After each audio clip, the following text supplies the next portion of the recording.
शिमला में जारी प्रदेश विधानसभा मानसून सत्र के अंतिम दिन आज सदन में संजौली मस्जिद विवाद का मामला गूंजा।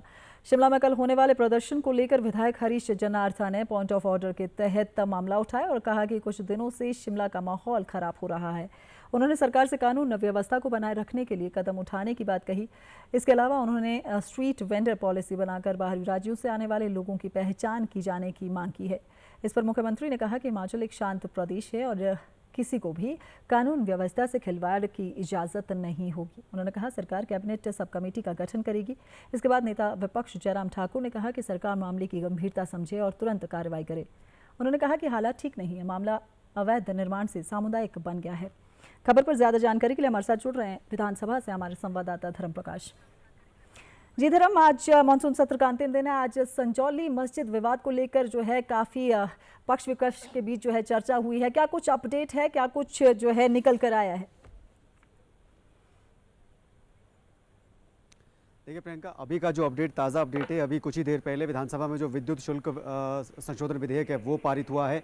लेकिन उससे पहले आज पॉइंट ऑफ ऑर्डर के तहत सुबह जो मस्जिद विवाद है संजौली का, उसको लेकर चर्चा हुई है। और चर्चा के साथ साथ जो एक इस मामले में सरकार से कार्रवाई की मांग है वो भी की गई है। हरीश जनार्था ने ये मुद्दा उठाया था जिसमें उन्होंने कहा था कि प्रदेश का माहौल इस एक विवाद की वजह से बिगड़ रहा है, शिमला का माहौल इससे बिगड़ रहा है और इसको लेकर सरकार को तुरंत एक्शन लेने की ज़रूरत है, कार्रवाई की ज़रूरत है। हिमाचल में जो बाहर से लोग आते हैं उनकी पहचान की जाने की एक प्रक्रिया तैयार करने की मांग की गई है। साथ ही साथ जो वेंडर्स हैं उनके लिए एक स्पेशल अलग डिफरेंट पॉलिसी तैयार करने की डिमांड जो है उनकी तरफ से की गई है।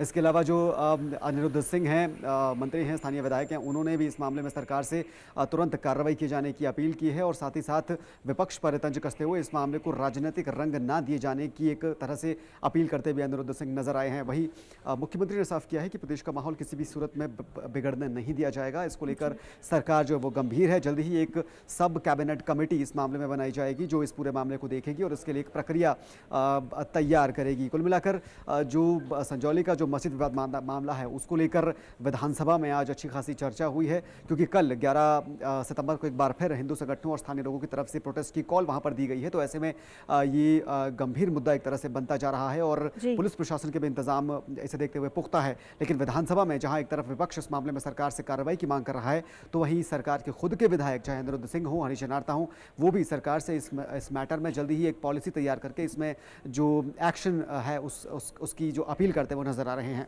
प्रियंका, इसके अलावा धर्म प्रकाश, पूरे दिन भर किन मुद्दों पर चर्चा हो सकती है और वित्तीय स्थिति की चर्चा की खासतौर पे, क्योंकि आज जो है खासतौर पे वित्तीय स्थिति को चर्चा पक्ष और विपक्ष के बीच होनी थी, इसको लेकर क्या अपडेट है?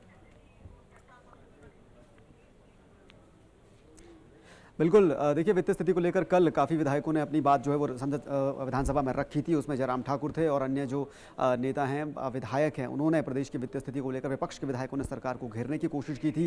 जयराम ठाकुर ने सरकार पर गंभीर आरोप लगाए थे। उसका आज हालांकि मुख्यमंत्री को जवाब देना है। साथ ही कुछ विधायक, कुछ सदस्य जो कल अपनी बात रखने से रह गए थे, वो भी आज सदन में इस मसले को लेकर अपनी बात रखेंगे। लेकिन इसके अलावा अभी हाल ही में जो विद्युत शुल्क संशोधन विधेयक है वो एक मुख्य मुद्दा जो सदन में उठा है, जिसको लेकर जो प्रस्ताव है वो सदन में पारित कर दिया गया है ध्वनि मत से। लेकिन जयराम ठाकुर नेता विपक्ष हैं, उन्होंने इस मसले को लेकर भी सरकार को घेरने की कोशिश की है। जयराम ठाकुर ने साफ तौर पर कहा कि प्रदेश सरकार सत्ता में सिर्फ इसलिए आई थी क्योंकि 300 यूनिट फ्री बिजली देने का वादा उन्होंने कांग्रेस ने अपने चुनावी घोषणा पत्र में किया था। लेकिन सत्ता में आने के बाद सरकार इससे पलट गई।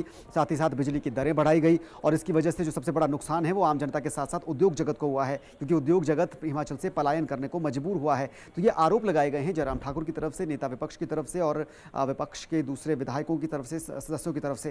लेकिन सरकार का जहां तक तर्क है, मुख्यमंत्री ने साफ किया है कि सरकार प्रदेश की आर्थिक स्थिति को मजबूत करने के लिए कड़े फैसले लेने से पीछे नहीं हटेगी और हरित राज्य बनाने का जो उद्देश्य, जो संकल्प लेकर सरकार चल रही है 2027 तक, उसको पूरा करने के लिए जो फैसले हैं, जो रणनीति है, उसके तहत ही सरकार काम कर रही है। और इस तरह के फैसले जो है वो आने वाले वक्त में प्रदेश को एक उन्नत राज्य बनाने में अपनी अहम भूमिका निभाएंगे, ये कहना है मुख्यमंत्री सुखविंदर सिंह सुक्खू का। तो इस मसले को लेकर भी सदन में आज तकरार देखने को मिली है। इसके अलावा प्रश्नकाल में भी लाहौल स्पीति से विधायक अनुराधा राणा, उन्होंने एक मुद्दा उठाया था स्कूलों की मर्जिंग का, और इसके अलावा भी कई अन्य मुद्दे आज सदन में उठे। लेकिन मुख्य तौर पर जो मस्जिद विवाद है और जो विद्युत शुल्क संशोधन विधेयक है उसको लेकर खास चर्चा सदन में आज देखने को मिली है। तो कुल मिलाकर जो आज विद्युत शुल्क संशोधन विधेयक है वो ध्वनि मत से विधानसभा सत्र में पारित हुआ है। तमाम जानकारी के लिए बहुत बहुत शुक्रिया धर्म प्रकाश।